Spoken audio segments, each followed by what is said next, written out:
How do I stop avoiding conflict and start leading through it? You earned your promotion because you were exceptional at what you did. But here's what most organizations don't tell you. The skills that made you successful as an individual contributor are not the same skills that will make you effective as a leader. In fact, some of them can work against you.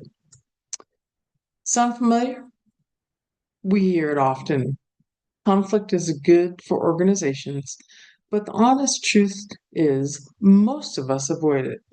Early on in my career, I certainly did the same. Conflict feels messy, unpredictable, and hard to control. And when it goes poorly, it can leave real damage. One of the most challenging transformations I had to experience was learning how to manage conflict, not just because it was uncomfortable, but because I realize now how profoundly I misunderstood it. So let's unpack it together. Conflict's not random.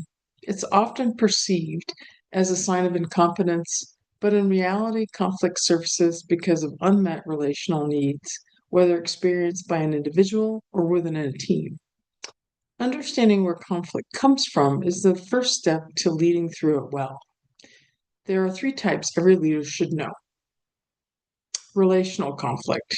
This is between two individuals, usually driven by unmet needs or a perceived threat to one's core values. Intra-team conflict.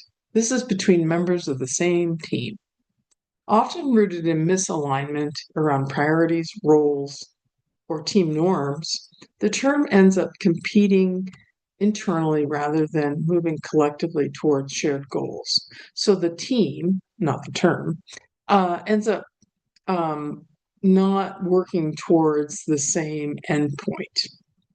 And then finally, inter-team conflict. This is between two different teams or functions or departments and within a given organization. And typically, this is driven by competing definitions of success, resulting in breakdowns in both communication as well as coordination and collaboration. Because conflict stems from unmet relational needs, it's worth pausing to consider when and what in you or the other person feels threatened. Ask yourself, what feels most at stake for me? What feels most at stake for them? And then after you've considered those, ask the most important question of all. What would a solution look like that honors what is at stake for both of us? Here's my takeaway. We are all distinct individuals who can experience any or all of these conflict types.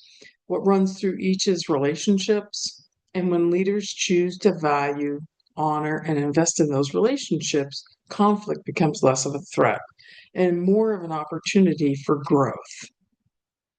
That is the work, and you don't have to figure it out alone.